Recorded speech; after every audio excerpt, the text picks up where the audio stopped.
Todos bem? Estamos aqui para iniciar mais um Spancast. E hoje o tema é empreendedorismo em tempos de inteligência artificial.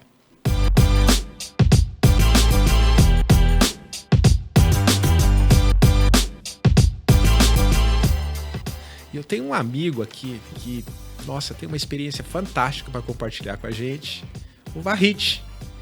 E vou deixar ele se apresentar e contar um pouquinho o que trouxe ele até aqui, Vahid. Como é que conta a sua jornada empreendedora até aqui? Obrigado pelo convite, Dorian. Muito prazer estar aqui. E a minha jornada empreendedora é curiosa, né? Não é aquela jornada ali que eu já de imediato aí comecei empreendedorismo, comecei a carreira como consultor, né? Saí da faculdade de engenharia como consultor, atuei por alguns anos. E mais para frente ali, meus filhos nasceram. Eu tenho 2 filhos, né? E minha filha, na ocasião, tinha 3 anos e ia para a escolinha. E eu com a dificuldade de conversar com a escola, vinha aquela agendinha de papel, aquele recado, sabe? Vinha aquele recadinho de papel, lembra dessa época? Muita escola ainda é assim, né? E eu tinha dificuldade dessa coisa, e usava o WhatsApp para tudo. Nossa, que interessante, olha, para tudo na vida a gente usa o WhatsApp, mas na escola a gente usa o papel, né? Será que não dá para ser diferente? E aí eu propus para a escola, olha, o que vocês acham de usar o WhatsApp para a gente se comunicar? E era 2014, então a escola falou, não, pelo amor de Deus, a gente não quer isso. E aí foi bacana, porque a escola apontou alguns desafios de usar o WhatsApp. Falou, olha, não tem muita privacidade, não consegue acompanhar depois aquilo, ter os registros direito, de uma forma organizada. E não dá para fazer. E aí surgiu a ideia do Class App, na ocasião, de criar uma ferramenta de comunicação que fosse similar ao WhatsApp, mas adaptado para as realidades das escolas. E que conectasse professores, coordenação com pais e alunos, fizesse uma rede interna de comunicação, né? Muito parecido com o WhatsApp, né? E aí surgiu essa ideia em 2014, a gente não sabia que ia dar tão certo, a gente estava preparado para lançar ela, não sabia que ia dar tão certo. Hoje está em mais de 1.000 escolas, né? Em todo o Brasil, chegou a estar até no exterior também, foi bem recebido pelo mercado, E aí eu tive que mudar a chave aí de empreendedor criador, né?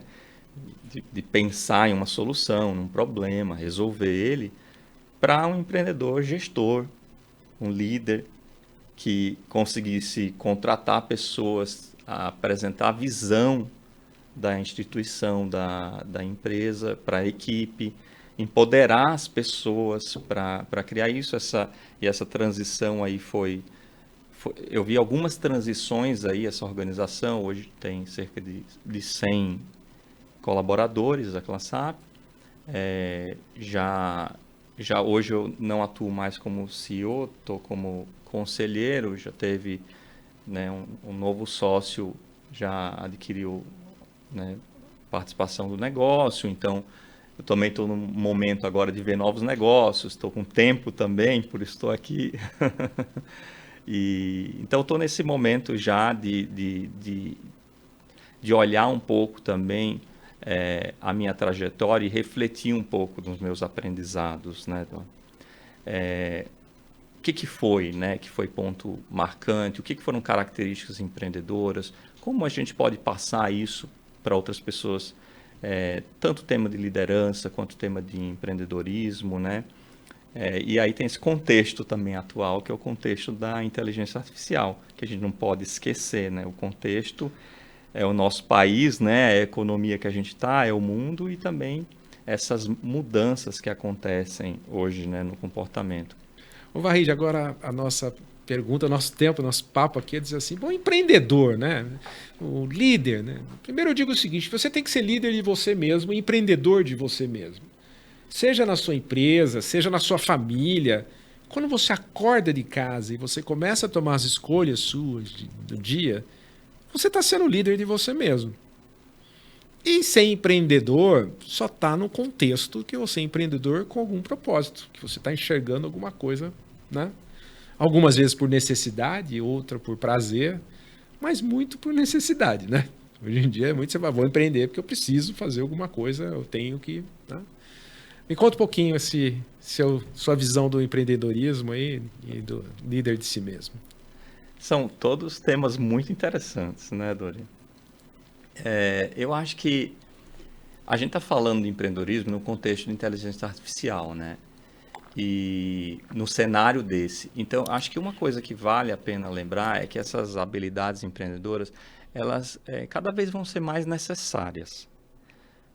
Porque há, de fato, uma tendência de automatização de alguns trabalhos com a inteligência artificial. A gente vai ser uma ferramenta que vai facilitar o trabalho de muita gente e economizar tempo, aumentar a produtividade de muitos profissionais. E isso tem a consequência de diminuir o número de empregos no mundo no longo tempo, né? Então, a gente não pode assumir que vai ter no futuro um emprego para mim, para as novas gerações. É legal não assumir isso, pode ser que tenha, mas é legal assumir que eu também consigo ser um criador de trabalho, né, um criador de riqueza, um criador de impacto e relevância no mundo. Então, acho que as habilidades empreendedoras são essa capacidade que o ser humano tem dele criar o futuro, né? Dele construir um pedaço do futuro, assim como a pessoa que criou o OpenAI, a equipe lá, ela está fazendo parte da história com aquela solução. Cada um dos que estão ouvindo aqui esse podcast pode ser uma dessas pessoas.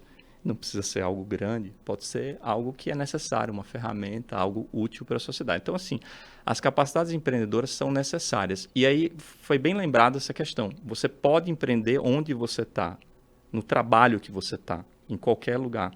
Como um professor, você pode ser criativo e expandir o impacto do seu trabalho de alguma forma. Isso é empreendedorismo. Isso exige as competências empreendedoras. Conheci uma coordenadora que propôs que a escola dela participasse de uma competição de robótica global e está levando um time de alunos para essa competição dentro da escola. Foi uma iniciativa empreendedora que ela teve. Conheço profissionais que fazem isso dentro de suas organizações e pensam em como expandir, como criar algo, como criar um novo produto, uma nova estratégia. Como usar o ChatGPT de uma forma nova no seu trabalho, preenchendo uma planilha que antes levava uma semana, agora eu faço em 2 horas, né? Isso é uma atitude e uma competência empreendedora. E você me perguntou sobre o que a gente, né, sobre liderança aí um pouco também, né? Como que a gente, no exercício do empreendedorismo, a gente desenvolve a liderança. Eu vou ser bem sincero, eu não tinha uma formação que me preparava como bom engenheiro, era um péssimo líder, né? Então, comecei a jornada como tal. Mas uma habilidade, eu acho que empreendedora essencial, que até a gente chama de metacompetência, é a capacidade de se adaptar nos diferentes momentos de uma organização. Quer dizer, a forma como eu atuo numa empresa no seu início, ela não pode ser a mesma quando eu atuo numa empresa que está em um outro estágio, que não pode ser a mesma de um próximo estágio. E um exemplo bem simples para a gente entender isso seria equivalente a um pai querer tratar um bebê igual a um adolescente, ou tratar uma criança, né, igual a um adulto. Os comportamentos do líder e do empreendedor, eles devem ser compatíveis com o momento da organização e o estágio que ela está. Então, eu lembro muito bem que no início da Classet, a gente tinha problemas de sobrevivência, assim, né? Era questão de vida ou morte. Ou a gente vendia e faturava certo valor até o final do trimestre, ou a empresa não existia. Então, exigia muito aquele líder com sangue no olho, né? Que vai para a caça trazer, né, o alimento para a caverna. Só que se você continua com esse comportamento, num momento que você tem uma equipe, né, de 50 pessoas, e você se porta como um líder que está indo para a caça, né, e vem e o foco dele todo é em conseguir um cliente novo, e você esquece de aspectos culturais, da referência que a gente está dando para a equipe, de como se pensa aqui dentro, de como se toma decisão, como cada um participa desse processo do pensar e de trocar e tudo. Se a gente não habilita e empodera a equipe nesse momento, talvez é inadequado. Esses foram alguns dos aprendizados aí, algumas das competências que foi essencial na liderança aí. Então, eu achei bacana a ponte que você fez com a escola, do empreendedor na escola, porque não tem escola de empreendedorismo lá onde que a gente começa, na escola básica, que você é criança, ainda não. Mas tem uma coisa que a gente nunca esquece da escola, são as experiências que a gente vive. Quem não lembra de um estudo de e-mail que foi feito? Quem não lembra de um laboratório que a gente foi lá e pôs a mão na massa? Eu posso me lembrar de uma pessoa num quadro negro falando alguma coisa na nossa época, mas hoje... Então, quando você aumenta, estimula as escolas a criarem experiências e a criar tudo mais, só das experiências você sem precisar explicar o conhecimento, é praticar, né? Um professor que pratica um negócio de robótica, olha qual o legado que ele não deixa de todos aqueles alunos, né? Eles vão ser empreendedores. Então, eu acredito muito que no processo de educação, a gente precisa criar o máximo de experiências que vão engajar essas pessoas. Já na corporação, a gente, quando tem outra fase, muitas vezes a gente tem que, como se diz assim, ou falar o porquê que você está fazendo as coisas. Ou você explicar por que você quer, ou você dar um ar de confiança, né? Você fala dar a confiança e explicar por que você vai fazer. Daí você engaja de outra maneira. E acho que eu entendi quando você fala, o jovem você tem que fazer um exemplo. Se você fizer pôr ele numa sala de aula, ficar explicando, contando, mandando ele ler, fazendo isso, fazendo aquilo, você vai olhar e não vai conseguir transformar a pessoa, ela vai ler, vai esquecer tudo isso. Mas faz uma experiência, não é? E a empresa, é possível fazer isso. Quando a pessoa entra na empresa, qual é o momento que ela está, qual é o momento da empresa, começa a mudar, né? Esse movimento começa a mudar. Agora, você fala nisso e é o seguinte, quando você faz um ciclo, né? Porque tudo tem um ciclo, né? Eu falo que a gente é eternamente uma startup ou eternamente uma empresa que está sempre se reinventando, né? E eu acho que a gente vai ser uma característica do futuro. Nós que mexemos com serviços, mexemos com educação e tudo mais, ela não vai ser mais uma régua linear de ações, ela vai ser uma coisa dinâmica, ela vai ser um fluxo. Onde o fluxo que vai andando, não é, na verdade, não é você andar em cima de uma trilha, é como se você tivesse um roda-moinho se movendo num campo de futebol. Ele está lá, aquele vento fazendo aquele roda-moinho lá andando, você não tem previsão se ele vai para lá ou para cá, ou se você tira a foto, ele está aqui, ou é maior ou não. Ele vai encontrando o caminho dele até uma hora que ele... né? E eu estou vendo que as empresas hoje têm esse lado de ser um fluxo, não ser mais uma linha, né? Não sei se... Como é que você vê isso hoje para quem está no momento de empreender aí, ou no momento que a gente está vendo, né, com essas ferramentas novas chegando aí. São boas reflexões, boas provocações, Lorena. De fato é difícil prever o futuro, esse redemoinho onde vai parar.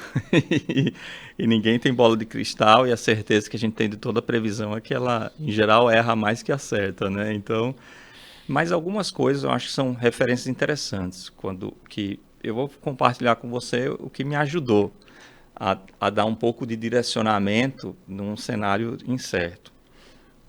Eu acho que um desses elementos é quando a gente quer pensar no futuro, a gente, em vez de se apegar às soluções e às ferramentas, escolher os problemas que a gente quer resolver no mundo. Tá? Então, eu podia pensar que o que eu estava fazendo é criando o ClassUp, um aplicativo de comunicação, a ferramenta. Mas eu nunca pensei nisso. Eu sempre imaginei que eu estava resolvendo o problema da comunicação entre a instituição da escola e as famílias. E que, ao longo do tempo, as ferramentas iam mudar, mas o problema ia existir.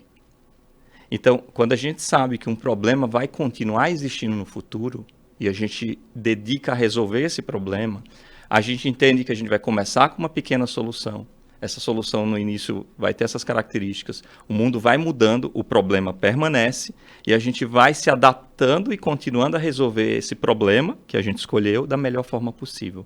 Então, a nossa solução evolui e o problema em geral que a gente tem que escolher tem que ser um que a gente sabe que mais ou menos perdura no futuro, tá? Então, hoje, se a gente for começar a empreender, a gente sabe que muitas coisas vão acontecer no futuro. E que são problemas que alguém precisa resolver. Tem um monte de problema em aberto ainda. A boa notícia é essa, problema não falta no mundo, né? E as soluções vão se adaptando a esses problemas. Eu vejo a questão da jornada, né? Uns marcos da jornada, a gente fala assim, o que está acontecendo hoje, nesse momento, em 2023? Eu sempre começo um ciclo falando assim, pessoal, tem muita coisa que nós vamos fazer que a gente nem imagina que vai fazer. E mal começou o ano de 2023, podemos recordar outros anos de coisas, mas a gente vem assim e deu aquela espalhada sobre o uso da inteligência artificial com o chat da GPT que falou, e já tem outros, né? As grandes já estavam todas mexendo nesse lado, mas foi uma coisa que foi uma vela que acendeu e se espalhou muito rápido, mas muito rápido. E aí você começa a olhar as coisas porque você estava com todos os preconceitos de algumas coisas e de repente você quer, não é resolver um problema, mas você tem um preconceito sobre usar algumas coisas, como fazer as coisas, e de repente vem alguma coisa pensando totalmente diferente e fala assim, e agora? Né? O que eu tô... como é que eu faço? Então eu acho que uma atenção quando a gente fala do empreendedorismo e a inteligência artificial... Olha, nós temos que tomar cuidado, que nós queremos que a inteligência artificial não seja ela a empreendedora, né? Ela seja só instrumento para você resolver alguma coisa maior. Ela não vai ser a solução, você vai ser a solução, né? Então eu tenho uma maneira de pensar muito, de falar que a gente tem que fazer o tech e o touch. O tech tecnológico e o touch do humanizado. E qualquer coisa do empreendedor, a gente vê isso. Você pode ter a melhor ferramenta, o cara mexer melhor tudo aquilo, mas se você não tiver com o lado humanizado, conectado com isso, que se eu quero resolver o problema, eu quero ajudar as pessoas, ou a sua empresa, o seu propósito é atender as pessoas que elas têm problemas ou elas têm o desafio de resolver problemas. E aí a gente sai do lado de que a ferramenta muda, mas os problemas e as pessoas... elas continuam, né? Eu compartilho um pouco disso e eu estou vendo o IA a fazer perguntas. Eu pergunto assim, olha, o que eu faço agora? Né? E não é a primeira resposta, mas ela é evidente, né? Eu acho que as transformações vão ser... elas vão acontecer de um ponto, por exemplo, assim, tem um pessoal que está chegando um pouco mais atrasado, mas daqui a pouco todo mundo está na mesma página que você está hoje. Mas em que página que você vai estar daqui a alguns meses ou daqui a um ano? Se você vai empreender alguma coisa, não pode deixar de entender um pouco da ferramenta ou do conceito do IA em qualquer problema que você queira resolver, né? Aí eu falei um pouco, mas deixo você aí para refletir ou para dizer assim, e aí? Nós vamos estar aqui daqui a um ano falando de gente e falando mas a inteligência artificial vai ajudar a gente a fazer mais coisas, né? São boas reflexões. Eu penso que pode acontecer muitos cenários diferentes com essa explosão da inteligência artificial. Eu acho que assim, a gente já estava num cenário que a inteligência artificial estava fazendo grandes coisas. A barreira que a gente hoje está rompendo é a barreira do processamento da linguagem natural, né? E é esse engine que foi avançado no nível que era um marco para a inteligência artificial conseguir conversar com o ser humano de um jeito que você não perceba que você está conversando com a máquina, né? E isso é um marco na história da inteligência artificial. E, de fato, a produção de texto dessas ferramentas atuais, ela é tão rápida, né, e tão parecida com a nossa produção de texto, que a gente já está vendo um cenário de banalização da produção de conteúdo, né? Isso pode ser um cenário, assim, da mesma forma que quando a China começou a fazer industrializados e plásticos e Tupperwares, aquilo lá caiu o preço, desvalorizou o brinquedo, né, por causa da alta produção daquilo, essa lei de mercado, né, de oferta e demanda, ela também vai se aplicar ao conteúdo textual. Então, de alguma forma, a gente está numa era de industrialização da produção de conteúdo. E isso tem uma consequência para o mercado, tá? Então, isso é uma coisa para considerar, tá? Tem uma variável aqui. Outra variável que eu consideraria é a questão da valorização do que é humano, né? Da mesma forma que quando você industrializa a produção, o que é artesanal começa a ter mais valor, né? Que antes era algo, isso aqui é artesanal, hoje isso aqui é uma produção humana, né? Então a produção humana ela vai ter, quando ela é possível ser trabalhada, ela vai ter um valor diferente.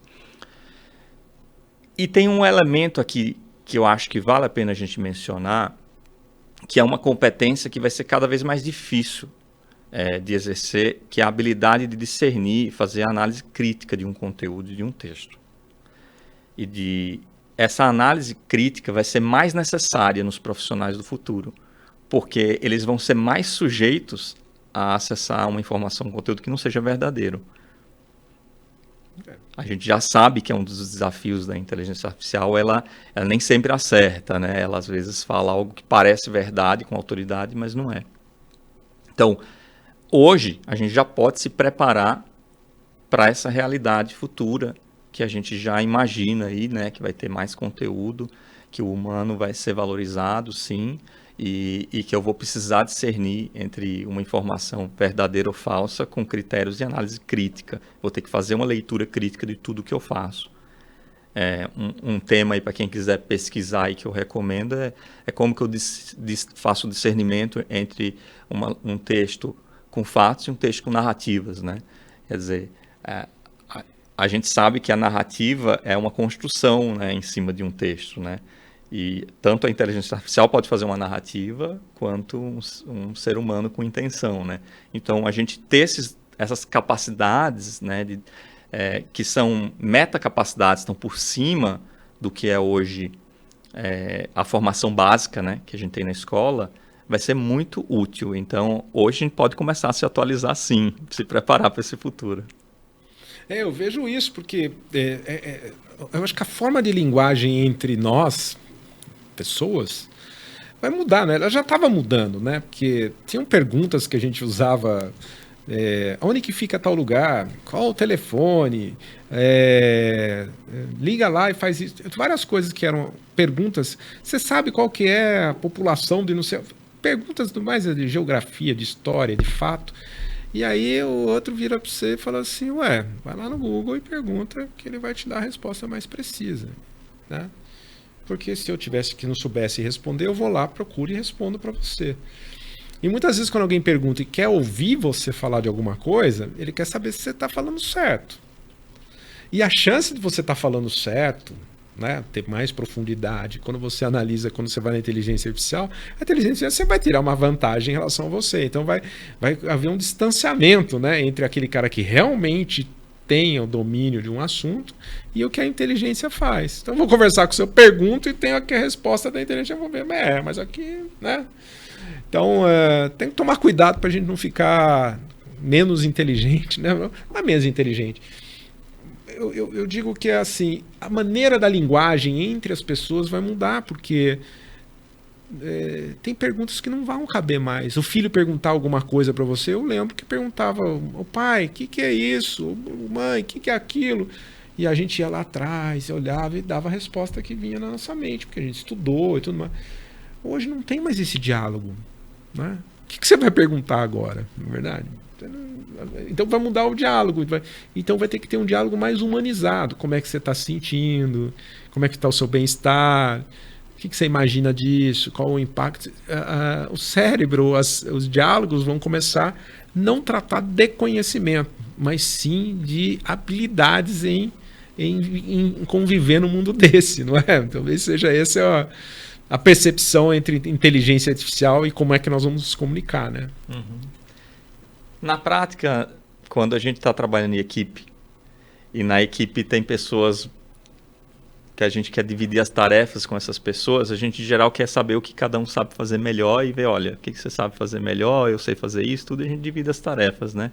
Acho que a gente tá nesse momento de fazer isso com a inteligência artificial. A gente está tendo que trabalhar em equipe com ela e está tendo que decidir aí, o que você vai fazer, o que você vai deixar para mim fazer, que aí a gente entra no acordo, né? Então, acho que a gente vai ficar com um trabalho mais humano e a máquina com mais automatizado, com mais rotineiro, com o que ela faz melhor, né?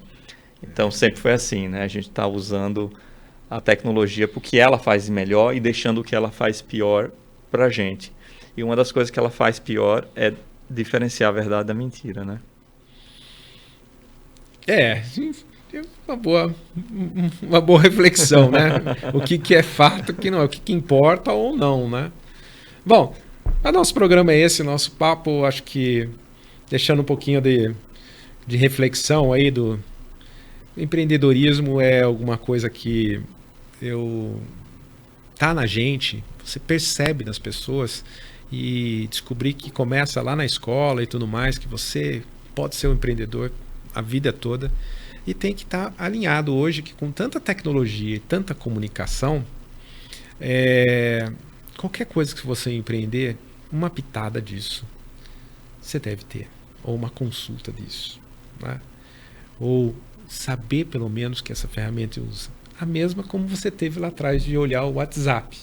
Você olhou o WhatsApp na comunicação, viu uma oportunidade e dela você fez ou resolveu o problema de muitas pessoas.